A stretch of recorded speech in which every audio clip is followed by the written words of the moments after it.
A fiery horse with the speed of light, a cloud of dust, and a hearty hi-yo Silver, the Lone Ranger.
With his faithful Indian companion Tonto, the daring and resourceful masked rider of the plains led the fight for law and order in the early western United States.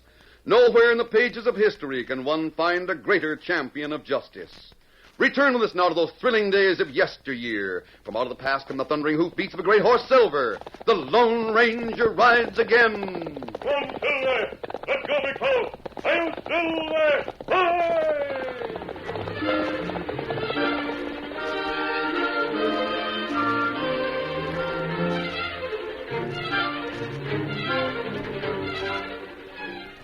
It was seldom that J.C. Travis, president of Consolidated Gold Mines, left the comforts of New York to visit his holdings in the West.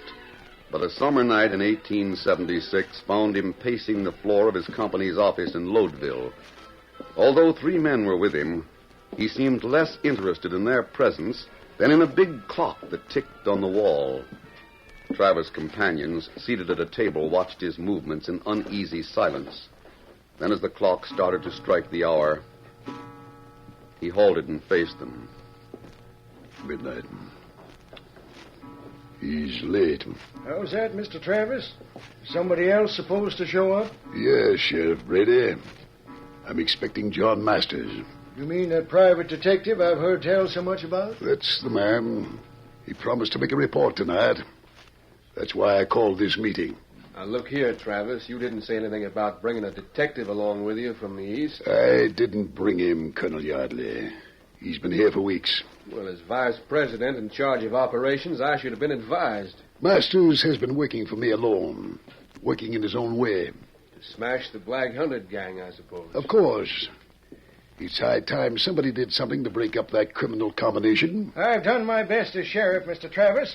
But I can't work like this Masters fella. This Black Hundred gang, as you call it, has been extorting $5,000 a week from our mine here. Now they want $10,000. $10,000? Just ask Gregg there. They made the demand on him as mine superintendent. That's right. And I know what it means if we have to pay. Bankruptcy. I've got my life savings tied up in consolidated stock. I'm in deeper than you, Sheriff. So is Gregg. Gentlemen, that stock won't be worth the printer's ink on the paper if we go on paying tribute to the Black Hundred. I'll be ruined. Colonel Yardley, it doesn't appear that you've done anything to protect your investment. You're wrong, Travis. I've organized a vigilance committee. And all they've done is capture a couple of petty crooks who couldn't any more get into the Black Hundred than I could. Explain yourself, Sheriff. The Black Hundred isn't any ordinary gang of owl hoots. It's kind of like a lodge, if you can savvy that. Well, I've heard of secret societies of criminals. There's supposed to be 100 outlaws in the gang, and each one has a number. The big boss is number one. Go on. Now, this is hearsay, but as I get it, nobody can join the gang unless he's proved himself to be a killer. Then he has to cross blood. Cross blood? That's an old prison trick, Mr. Travis. I've seen the convicts do it. Instead of swearing an oath of allegiance, they mix a couple of drops of blood. Well, that sounds fantastic. Maybe so. But it seems to be binding with fellows who wouldn't keep their word otherwise. So they're all loyal to number one. It works out that way. Number one don't take any chances. He doesn't let anybody in his outfit know who he is. How is that possible? Well, when the gang gets together, everyone wears a mask, the same as the vigilantes do. Where do these hooligans meet? Right under our feet, in the old mine shafts that run under the streets of this town. The gang's got some secret way of getting in. Now, I've got a question for you, Greg. How have you been paying over the blackmail money? I just robbed it down one of the old vertical shafts that hasn't been sealed. Suppose we stationed a posse there. We tried that. Nobody came after the money, and the next day we had an explosion in the new mine. It was just what the gang had threatened. Everything depends on Masters. I sure hope your special detective can do something. What's that? Some drunken miner, I suppose. Wait, somebody's been hurt. He's trying to get in. No, easy, Chance. I'll handle this. Maybe a trick. I'll cover you, Sheriff. Open the door. Hey, what the... It's Masters. I'm shot. Get Travis. Tell Travis. Catch him. He's falling. Masters, it's me, Travis. What do you want to tell me? It's no use, Mr. Travis. He's got to talk. He's our only hope. Then there isn't any hope.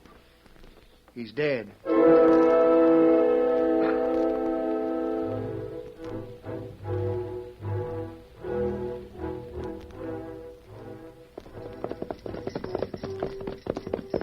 Several weeks later, the Lone Ranger and Tonto turned their horses into the last stretch of the trail that led to Lodeville. Oh, Silver, Well, Tonto, there it is. Town where the Black Hundred murdered our friend John Masters. Me see. But me not savvy how you get letter from dead man. I gave him the address of a mail drop to which he could reach me if he needed help. Oh. When he found he was likely to be murdered in Lodeville, he wrote to us and left the letter with his landlady, instructing her to mail it only in event of his death. The fact that the letter was mailed tells the rest of the story. Oh, what we do in Lodeville? There's only one way of breaking up an organization like the Black Hundred. I've got to join it. But Master's letter make that sound plenty hard. Him say only killer get into gang, become blood brother, a leader. I have a plan that'll make the gang want me to join. Oh? Yes. As a first step, you'll become the Lone Ranger, wearing my clothes and mask and riding silver. Me, Kimasabi? I thought that would surprise you. Well, what you do? I'll dress as a tin-horn gambler, wearing the outfit we picked up before we started. That outfit not fool smart, man. That's part of the plan. Me not savvy. You will, because tomorrow night in front of the Gold Nugget, you're going to help me murder myself.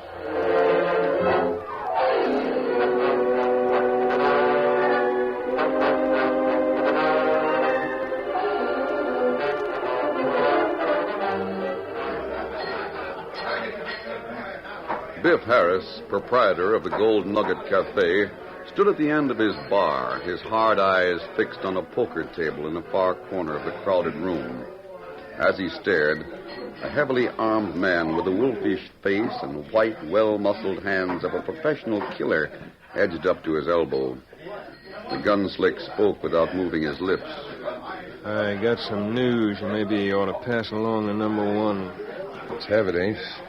Colonel Yardley's posted a bunch of vigilantes in the corral up the street.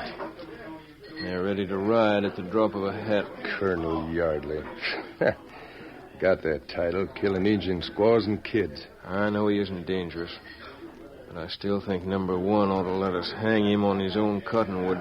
Anything else, Ace? Yeah. Masked man's hiding out up at the old powder house on the ridge. Wears a white hat and rides a big white stallion. There must be some road agent on the Dodge. Look him over. Sure will. Hey, just what are you looking at? See that big fella in the flashy getup over there? Yeah? Trying to pass himself off as a gambler. Plays worse poker than a sheep herder. Say, Biff, he must be another private snoop like Master. Figure anybody else trying a dumb trick like that? He's my meat. You can take him. Do the job outside, but steer clear of the vigilantes. Look, he's quitting the game. He's heading this way. Good luck, stranger. Oh, I guess poker isn't my game. So I notice. It's not smart to overplay your hand. I'll be back. Let him get through the bat wings before you start after him. He's through. All right, go after him. Put one in his gizzard for me, Ace. Bartender, the drinks are on the house. Well, let's go out there and see what shot. Shooting them. What happened, Ace? You didn't gun him down out there, did you? Somebody beat me to it. What do you mean? It was that fella I told you about, the one in the mask. He rides up, mows down that fake gambler, and then goes galloping over the fella's carcass. Why, the ornery coyote. He must have been laying for that detective. But why'd he bother to carry off the corpse? Probably wants a searcher to keep it from being identified. Smart work, I say. Now what? Come on, Biff, let's go see. Vigilantes. They're out to get the masked man.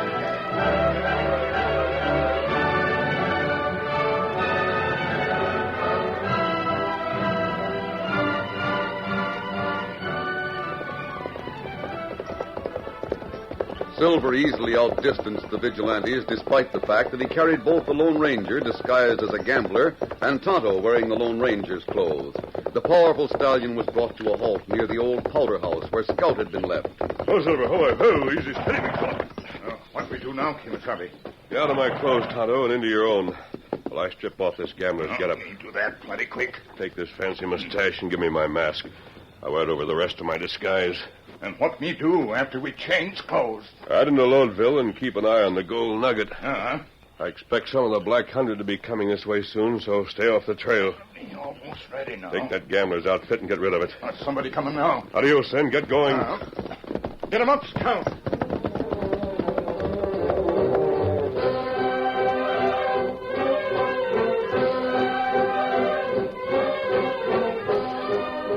The Lone Ranger finished dressing while the oncoming horsemen drew near. In the moonlight, he could see that they were masked. He thought they were members of the outlaw gang, but he was wrong. They were the vigilantes. There he is. Keep him covered. One move and we'll riddle you. Tie his hands behind his back. I'm doing that. You men belong to the Black Hundred. He thinks we're some of his own bunch because we're masked. No wonder he let us ride right up on him. We're vigilantes. Vigilantes? Right. We aim to hang him from that tree over yonder. Who's the head of the Vigilance Committee? Colonel Yardley, but he's not here. Oh, man, you're making a mistake. You can't prove a murder has been committed. Listen to him now. Everybody saw you gun down that gambling agent. Where's the body? You ditched it along the trail. We'll find it tomorrow. I'm taking your mask off, hombre. There. Anybody ever seen his face before? Oh, I don't know him. I never saw him before. You don't belong around here. Now, listen to me. That gunplay in front of the gold nugget was all a hoax. I'm actually the man you saw fall. You hear that, fellas? He murdered himself. Well, let's get it over with. Get over to that tree. I got a rope already. Now bring it along. Get going, mister. Walk to that hangman's tree, or we'll carry you.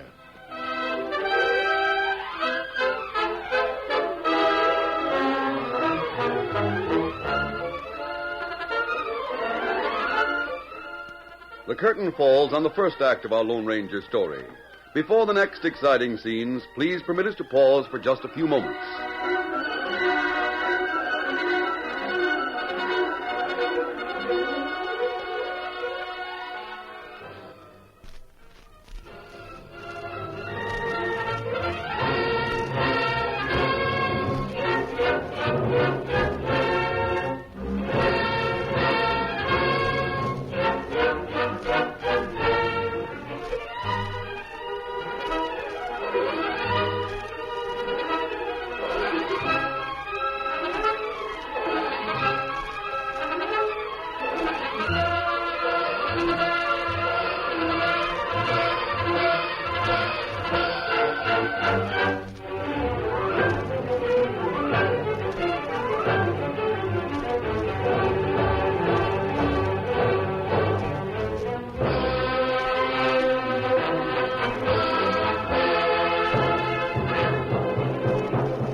Now to continue our story.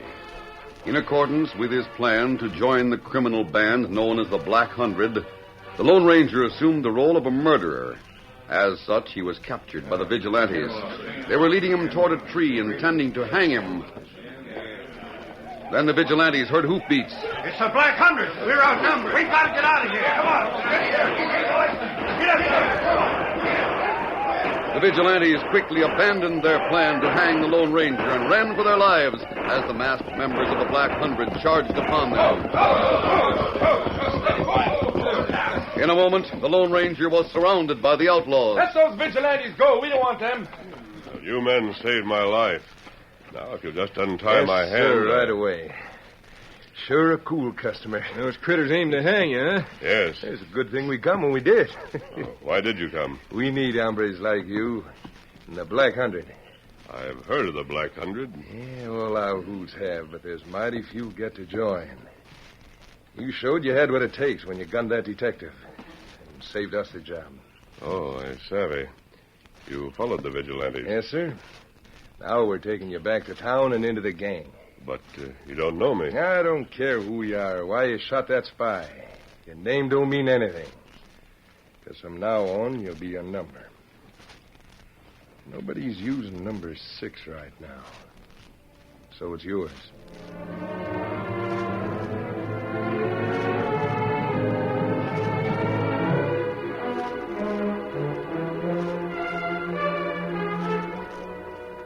Several hours later, the Lone Ranger and Biff Harris entered the dark maw of a lateral shaft linking the rear room of the Gold Nugget Cafe with the netherworld of the Black Hundred.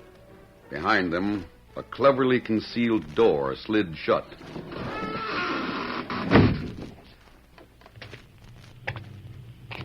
Harris played the beam of a miner's lamp over the walls of the tunnel. As the two men penetrated deeper into the labyrinth, the air grew damp and foul. A moment later, they came out into a vast chamber formed by the intersection of many laterals. The place was lighted by scores of miners' lamps, bringing into bold relief the masked faces of the men who lined the walls.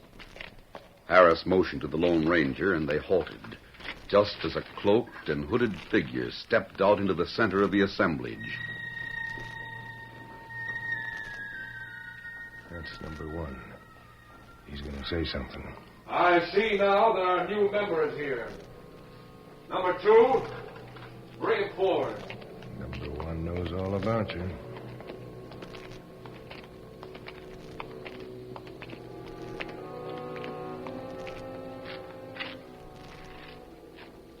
So you're the Lobo who flashed his fangs in Lodeville tonight, huh?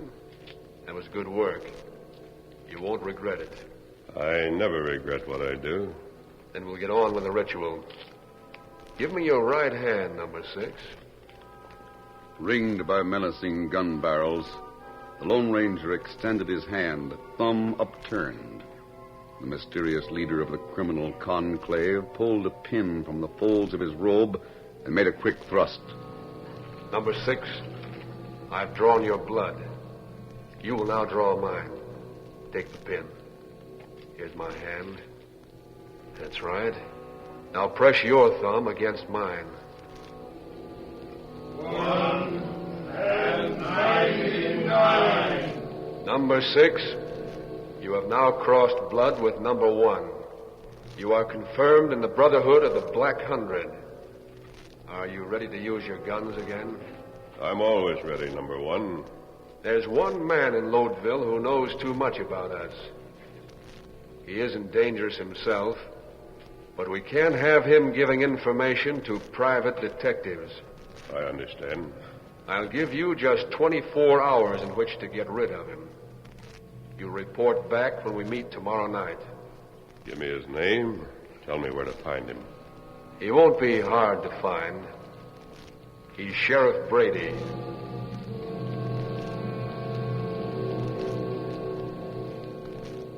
Sheriff Brady was alone in his jail office. Boot heels clicked on the floor behind him. He whirled and saw framed against the open window a figure which had become a tradition among the lawmen of the West. The white hat, The black mask, the gleaming bullets in the gun belt could mean but one thing. You're him, the man with the silver bullets. You've come to help us fight the Black Hundred. I'm glad you realize who I am, Sheriff Brady. It saves time when time is short. There's much to be done. Mister, if I'd known what to do, I'd have done it long ago.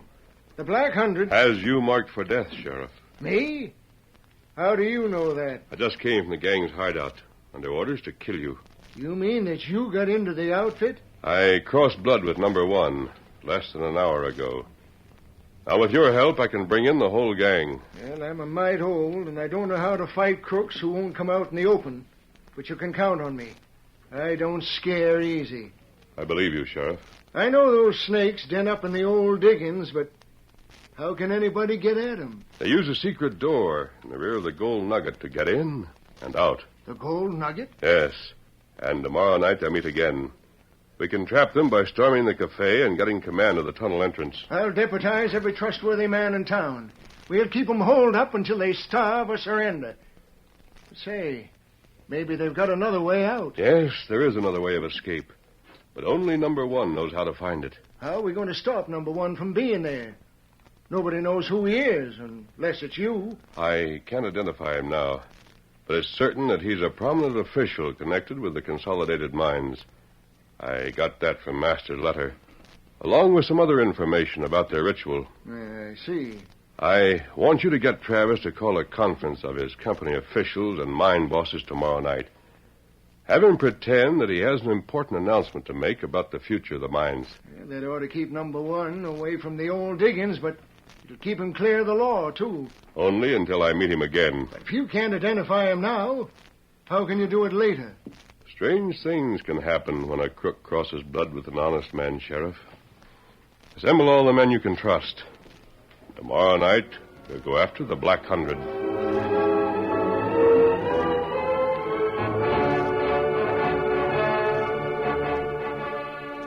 Only trusted men were deputized and instructed by the sheriff. At night, they assembled to follow the Lone Ranger. Now, remember, boys, we stormed the cafe, then into the tunnel entrance. All right, sure. Come on! All right, come on!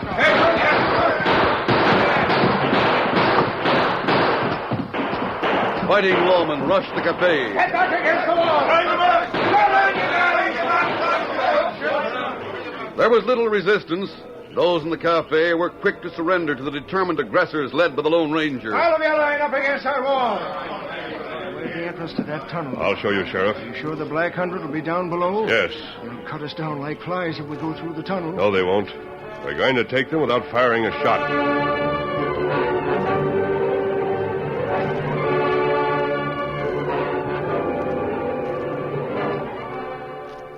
Later the same night, J.C. Travis, president of the Consolidated Mines, again paced the floor of his office. Crowded into the room were the company's key men. All showed signs of strain, and finally the superintendent became impatient. We've been waiting 2 hours, Mr. Travis. What are we waiting for? I'm expecting a report. You'll have to be patient till it comes. Have you hired another private detective? No, Yardley. Tonight's report will come from the sheriff. Well, here he is now. Sheriff Brady, what's been keeping you? I had some business. You've kept us waiting. The business was important, Mr. Travis. We've just smashed the Black Hundred. What? Every man jack in the gang except number one is a prisoner. How did you do it, Sheriff? Well, those Black Hundred varmints had a way of getting into the old diggings from the cafe. When we raided the Gold Nugget, they were back in the mine waiting for number one. But how did you manage to hunt them down in a place like that? We didn't have to hunt them, Mr. Travis. We just rolled a barrel of blasting powder into the mouth of the tunnel, sent them word to come out and give up or stay in forever. You'd be surprised how quick those tough hombres came out. Remarkable. Why didn't you call on me for help, Sheriff?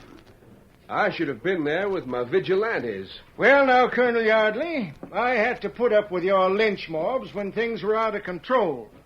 But from now on, there won't be any vigilance committee in Lodeville. Well, you aren't out of the woods yet, Sheriff. Not with number one still at large. How did he escape you? Oh, he hasn't really escaped, Mr. Travis. You see, I have something here that will identify him. It's a little gold trinket. It's part of a watch fob. Now pass it around and see if any of you recognize it. I never saw it before. How about you, Greg? Let me see it. New to me. Pass it to Yardley. Why, yes. Let me see it. Hey, Yardley, what's the matter with your thumb? Why, I don't know. Swollen considerably. I don't know. Well, give me that trinket. We don't need it anymore. What? Hey, mister, come in here. Coming, Sheriff. Tell Yardley why his thumb is swollen. Who's that masked man? What's he doing here? I'm here to identify number one. Last night I crossed blood with the leader of the Black Hundred. During the ceremony, I switched pins. The pin that pricked the thumb of number one has dipped in poison. Poison? Well, help me, I'm poisoned. That's right, number one. That's why your thumb is swollen. Sheriff, who is this masked man? I'll tell you later, Travers, but take it from me, he's all right. I'm poisoned. I'm poisoned. Do something. So you admit you headed the Black Hundred. Why did you try to break your own company? Help me. Talk. I wanted to be the sole owner. I wanted to buy up the stock for little or nothing. You were clever, Yardley. Your fake military title, your vigilantes, and the connection with the mining company made you a man above suspicion. Do something. Help You me. scheming crook, you deserve to die. He will hang. But the poison. The poison was like poison ivy. It's not fatal. Your thumb will be all right in a few days. Why? He's your prisoner, Sheriff. Wait, come back here. That masked man. Now, who in blazes is Now, he? just a minute, Greg. I'll put the cuffs on Yardley. I'm licked. I know I'm licked. Sheriff, we're indebted to that masked man. Bring him back. He sure has a way of turning up unexpected and slipping away before he can be thanked. Doesn't he, Travis? But who is he? Nobody can tell that, Mr. Travis. He's just called the Lone Ranger.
The story you have just heard is a copyrighted feature of the Lone Ranger Incorporated.